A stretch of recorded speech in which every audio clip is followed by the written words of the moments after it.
couple of quick announcements. On Saturday next door at Niche will be my monthly poetry workshop, which I call The Work, which is after a line from Allen Ginsberg that goes something like, the work, what is the work? To ease the pain of living, everything else drunken dumb show. And I think of the work, when I think of the work, I'm talking about how we need to take our work as poets seriously if we would like anyone else to take it seriously. So I always say the work, and when I'm referring to my work, it's capital T, capital W. So the workshop is Saturday from noon till about 2:30 or 3. It's a $20 suggested donation, and suggested means if you can't pay or don't feel like paying, we'd just like to have you here with us, so come on down anyways. I was looking for something that I did not find, but it actually could be right next to Tiffany, so give me a second. Yes, actually. The other announcement was, I thought that I would, before we go to the other open mic readers, just read this quick poem from Toni Gaffney. There's a really short list of people that have been, that have read here more than once, or that have been asked to read more than once, and there's so many people that we could ask again, but of course we're trying to get new people in, and Toni Gaffney is one of those people who's just a great writer and performer. He'll be here on March 12th, and here's the short poem that he sent for his flyer, Eager Orchard by Toni Gaffney. She felt compelled to help her mama wipe noses and fold clothes and relinquish bits of innocence she almost had not right to renounce. What with being a teenager and all. It simply goes against nature to ripen too soon, but everywhere you looked hung fruit about to turn. Toni Gaffney, and he'll be here on March 12th.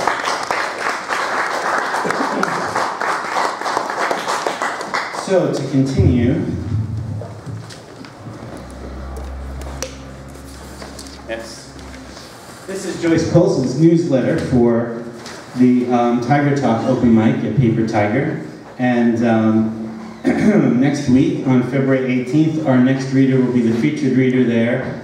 He's someone who's been a part of Ghost Town Poetry Open Mic since the very beginning. He's been here since we started this in November 2004. Please welcome Jim Martin.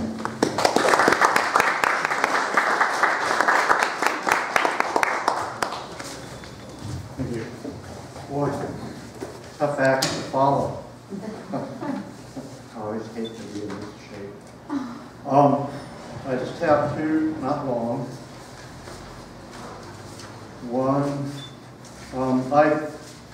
I've saved paper that has writing on one side, and I have one more box, big paper box up in my attic that I'm going through. And I found something that is dittoed, left over from 1977, but blank in the back. And I pulled it out of my printer when I saw what it was, and I thought, well, I'm going to hang on to these for a while. They're poems that students wrote in 1977, and that I've hung on to. I started teaching in college. I was a biology teacher, and by serendipity, got into a 7th grade self-contained classroom teaching all subjects. And I discovered that in 7th grade, I had students who were reading from the beginning of 3rd grade to college level. And somehow I had to teach them language arts, among the other things I taught. My philosophy of teaching is summed up in the first page of this booklet. It was our first literary journal that we published in January 1977, and I can't remember how many we published, 2 or 3 during that year. So here's a quote that, or some words that I wrote that kind of sum up my philosophy of teaching, what has always been my philosophy. In the Hopi Indian language, there is no present tense. All things are in a state of beginning, or becoming, sorry. Have you ever been becoming a person? That was kind of our theme through the year, of becoming a person and expressing that person.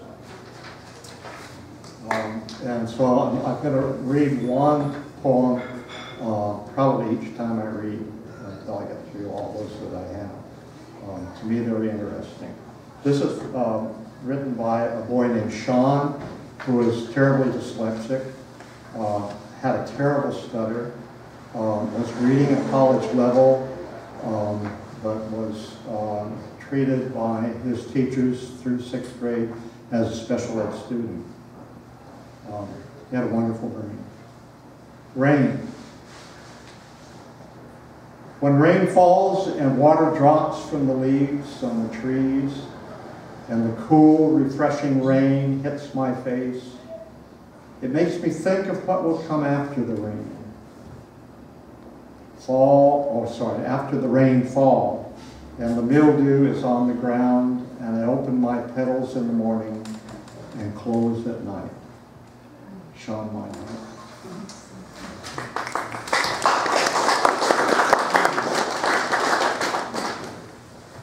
You can't go by what you see. What's in there is what's important. Tapestry. We see the approaching car, kiss the correct lips, eat the nutritious fruit. Effective way to survive in a precipitous world. Divide the whole, attend to the part. Are there costs? Irish American, Native American, African American, Hispanic American, Asian American, Southeast Asian American, Southeast Island Southeast Asian American. Our words isolate particulars, divide. Sentences are conclusions, just the pieces, not the whole. Fragment a diverse, coherent world into a whir of particulars, scintillating, identifiable, as if that were the thing. How do we gather the fragments, return them to the whole, experience the tapestry intact? One fully functioning, comprehensible world where all are part of all, are one, sharing themselves in a universe at peace with itself. Thank you.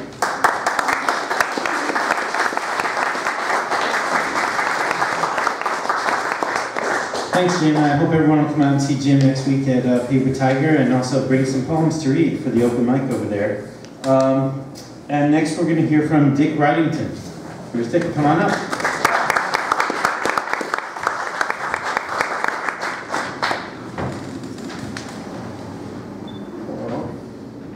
This is a poem that came from a little climb, the Red Headlands, which is just above the Golden Gate Bridge.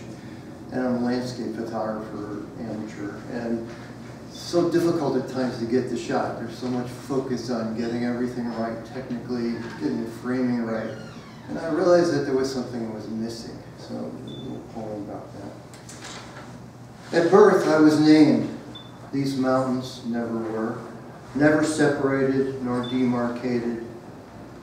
This hard earth rises and falls, its every millimeter and mile marked off, only by an eye's fluid attentions to this rock outcrop, that ridgeline, on whose up and down slopes I can find no stop and start, no calibration nature made on its own space, nor time, so here, man's seconds and hours are gone, erased and unmeasured, it slides freely by. My legs slave to an 18-pound pack over rough terrain. Getting here is certainly not about gaining any freedom, nor about victory either, more like a kind of peace that flows from my giving in, letting the never-ending tension something else become. Before me lie the remnants of the sun, its disk slipped below the wide Pacific horizon, my mind uplifted by the vast views until now, feels the urge to stop, to get back down a steep trail to a parked car, a road home, a much-needed rest, and all that protects a body's frailties from nightfall's knife edges.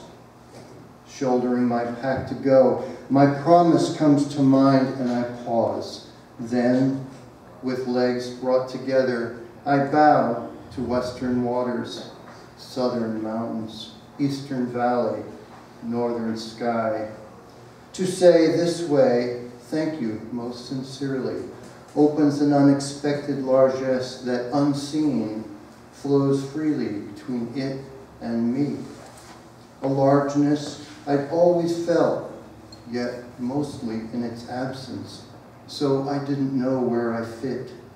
But now, having so bowed, a gush of gratitude for the greatness that surrounds me carries me out to the searing red and cooling blue and shows me what in here I knew nothing of, not even my own who, once fitted back with this whole quite easily, I do. Thank you.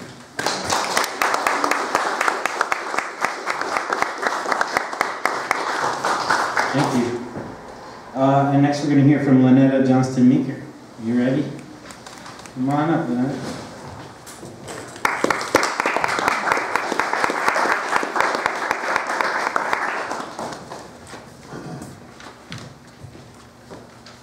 Thank you. I'm going to have to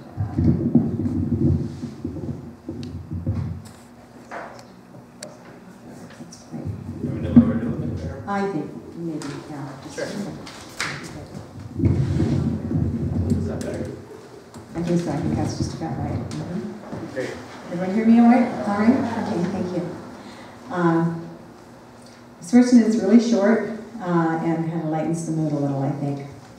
It's called Neurotic Creature. Perched, by the way, I just have to say, I chose this one in honor of our first reading at Angst Gallery. With apparently a little sort of unknowing resonance with our guest reader, it just seemed appropriate. Neurotic creature, perched precariously aloft, stiff-muscled, tense, on a tentative limb, anxiously eyeing the ground below for the inevitable leap of a hungry cat. The world is full of cats.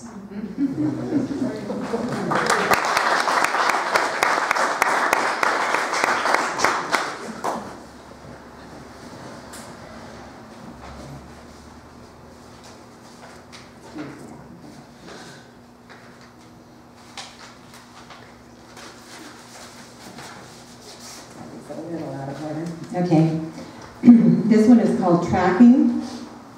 And for those of you who know me at all, you know that I ride the train back and forth from California to the Northwest on a regular basis. And I've been addicted to trains all my life. So when I had an experience probably about 30 years ago now of loss, it made sense to express it in terms of trains. Tracking. I saw the train go past today from our front window, watched and wondered where it came from, stood as it curled round the curb and bent away from me with the rails, watched as it shrank into memory and dreams, turning myself, struggling to the wall. I stayed inside. It was too hot to leave. I just stepped to the door to catch a breeze, so brief the leaves barely nodded. I was too late to see the dust settle. Even the diesel scent was fading, but I still hear the whistle blow from each new town.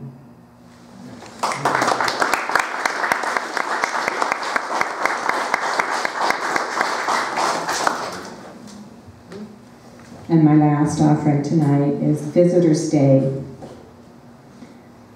I'll explain this by way of saying that many of you know that years ago I had a mic of my own in Temecula, California, for about 4 or 5 years, and then I had a hiatus, I guess you call it, when I didn't write for a long, long time. And coming up to Vancouver to visit my dad this last year, after I retired and he started having heart problems, I discovered the incredibly rich culture in Vancouver. And I don't know who it was that said that Los Angeles, made the comment about Los Angeles culture. Well, I live in the Inland Empire, which is a desert in more ways than one,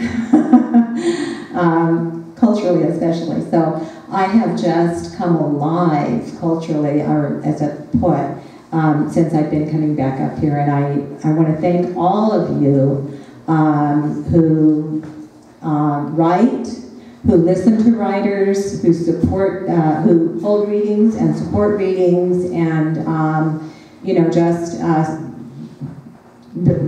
are part of and support the cultural life of the Pacific Northwest. This is a different place from any place else on earth, and that's one reason why. So again, remember, I hadn't written for a long time at one point. Visitor's Day. Forgive me if these words move awkwardly across the room. They have been trapped inside me for so long. Perhaps their joints are stiff. Maybe their nerves have even gone to sleep. They're like grumpy old men now, bent over their gnarled canes, shuffling with jerky little steps from their chairs to their TVs.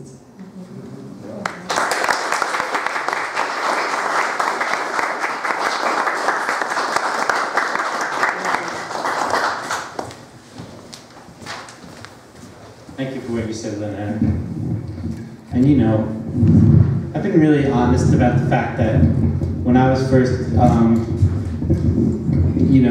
getting to know what was happening in Vancouver, this was around 2003 or so, that was pretty boring. There's not a whole lot going on.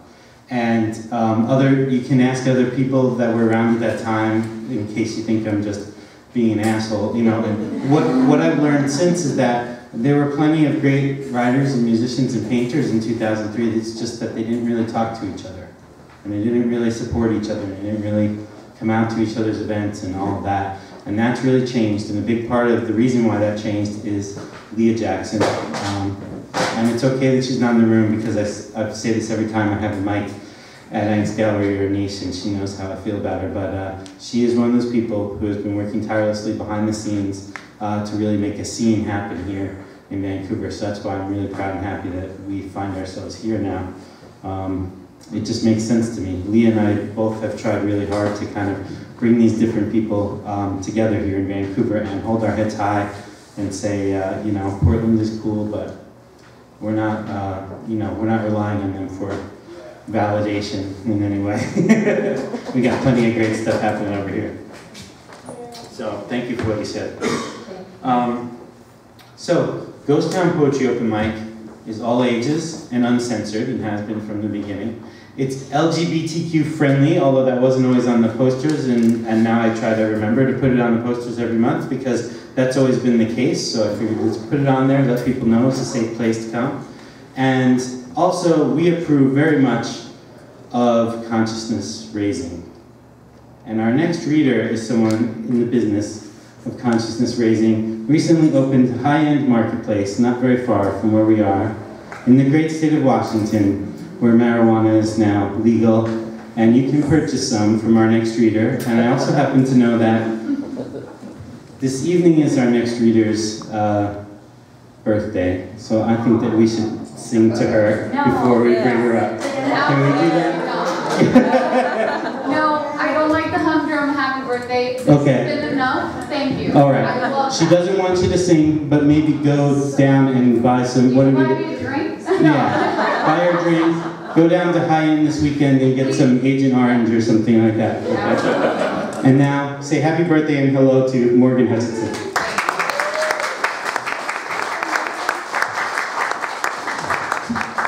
I appreciate you telling everybody about the store because I didn't really want to, but you did. So I was like, hey, sounds wonderful. Yes, it is my birthday today. Thank you, Chris, for announcing. I also have a twin brother, and it's his birthday also. We share that, day. But you know who else's birthday it is, or who we share a birthday with, who is now passed, several years ago? Abraham Lincoln.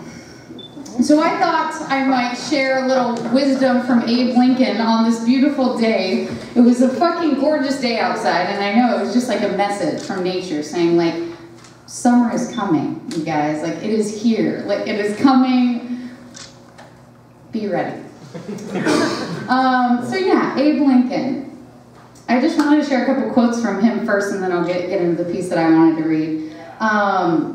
First one is, better to remain silent and be thought a fool than to speak out and remove all doubt. Abe Lincoln. Unless you're reading poetry, and then everything's like, cool, Let's see. You can fool all of the people all of the time, and some of the people all of the time, but you cannot fool all of the, You can fool all the people some of the time, and some of the people all the time, but you cannot fool all the people all the time. Thank you. And this one's my favorite one from Abe Lincoln. Be sure you put your feet in the right place, then stand firm. Okay? So there's, thank you, Abe Lincoln. Happy birthday, Abe. Wherever you are. Wherever you are. He's a great man. Is it your time? I don't know. The other thing is Leah Jackson mentioned that she's going to be traveling to Argentina pretty soon. And it's funny because I was looking through the poems I wrote while I was down there. I studied abroad a couple years back in Argentina. And I found one that I wanted to share tonight. It's called The Third Week. And it was written on 3/21/2012. It's the third week in the city streets, and the second day not checking in. My skills of tongue are famished, undernourished, flattened, ordinary, reeling for meaning, forming rolling R's. Liquid from the sky, the storm, the hail pelts things other than the ground, the rooftops, the people, the trees. If that saw keeps on while I'm mourning, sleeping, I'll have nothing to say. I will get up eventually, sometimes angrily, sometimes curious, always walking. Eyeing possible threats or potential fantasies, descending below ground, below directional confusion, descending by the moving stairs that you don't have to walk, that make noises like, this is the time it will break forever. It's an escalator. Like, it probably isn't safe to have 35 people on it at the same time. Everyone has somewhere to be. I know my route. I take my map. Line D is direct and you can stand without holding on. And what of my lover? 2 days without talking. And I'm here in a room with 2 beds and a wall of storage. And a mother that isn't my own but is trying. I might sleep now and wake up at 9:30 for dinner. So that's what they do in Argentina. It's crazy. 9:30 at night? 9:30 or 10 at night? I might sleep now and wake up at 9:30 for dinner for rolling R's or making my B's V's. I will go on and travel underground and make priority of this language with my mind open like the sky, only when you leave the city. Thank you.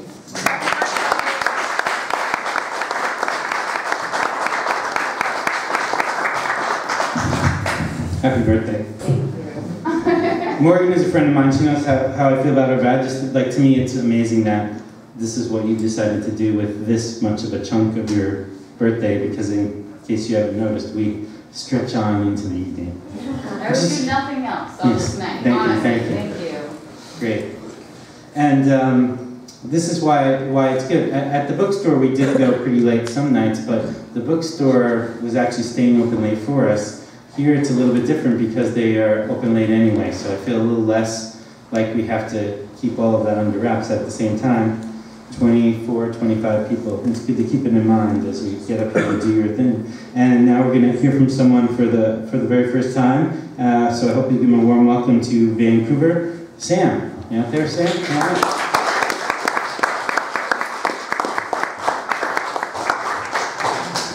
Hi, thanks for having me. This is my filing system. Pretty comprehensive.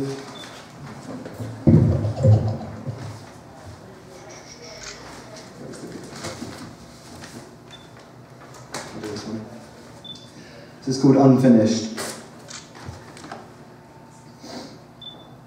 And maybe that's how it works. You wake up one morning next to the person who touches your skin as if it's their own, who kicks your moments of not you up from the dust, and who, for a long time now, has folded just right into your pocket. Maybe you wake up next to her, kiss her 5 or 6 times on 5 or 6 different parts of her face, and you leave. Despite the fact you both fell asleep too early, missing 6 beautiful hours on a sunrise, and despite the fact it all feels so unfinished, you leave. The 14-year-old on the train gives you a paper to roll a cigarette, and you thank him because you're pretty sure he understands. And then the lady at check-in tells you don't have time to smoke it, and you hate her. You just fucking hate her guts because you knew that already. You've known that for 3 months already. You just don't have enough time. And Dad's not helping and he knows it. He said this stuff before and it's all true, but the words are useless and you aren't even listening and he's not allowed through airport security anyway. And then it's face scans and bag scans and they aren't picking anything up because there's nothing there. Of course there isn't. You haven't brought anything with you. And every few seconds, you're checking your pockets and finding neither your keys nor your phone because you left them behind. You chose to leave them behind, but your heart still jumps every time because they're not there and they're meant to be. But you chose to leave them behind. And now duty-free is pushing perfume up your nose and you want to pull a bottle off the shelf and smash it. Or pelt a pack of cut-price Mars bars, a made-up twisty sales smile over there. And most of all, you want to turn and find her next to you and tell a joke and make her laugh and walk away. Because that's how it works, how it worked before it was all unfinished. The two of you laughed at the silliness of it all and walked away. Like when it was silly when she showed up in Paris, roundhouse kicking you to your knees in love. Like when it was silly when you both knew she wasn't supposed to do that. Or when we built tiny worlds for each other out of string and tape and stardust, or when we fucked in love and silly fits of giggles. Or when we wrote each other notes, endless notes, notes pulling the air out from under each other's lungs. Silly notes sewn inside avocados or given on grumpy Monday mornings, each one a perfectly crafted imperfection. Notes like the one I hid in your bag last spring. Notes like the one that started it all. Notes like this one, like this silly fucking note you left in my bag this morning, still unread, no, cannot be read yet. Because that's what you do, isn't it, Harriet? That's how it works. You roundhouse kick me to my knees in love with your words and your freckles, and you leave me unfinished. Thank you.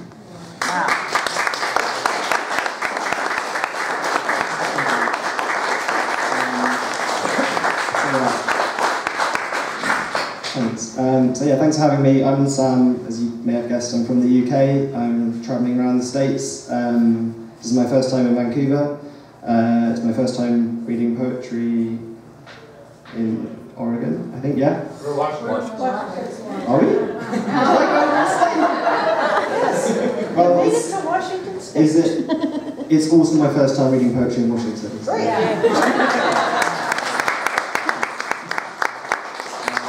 Okay. I am running, well, so I'm here for a reason. I'm setting up an online publication and a sort of travelling writers community, and I'm looking for submissions. The project's called Sleepy House Press, and it's all about building communities. I want like prose, short fiction and stuff. I've made these like crappy business cards out of cardboard. Just come and find me. I'll also be running a workshop at the end of the month in Oregon, Portland, at a bookshop called Mother Foucault's that I just went to the other day, and it's awesome. Just come and find me and I'll give you the details and stuff. I'd love to get to know all of you. This is cool. Thank you.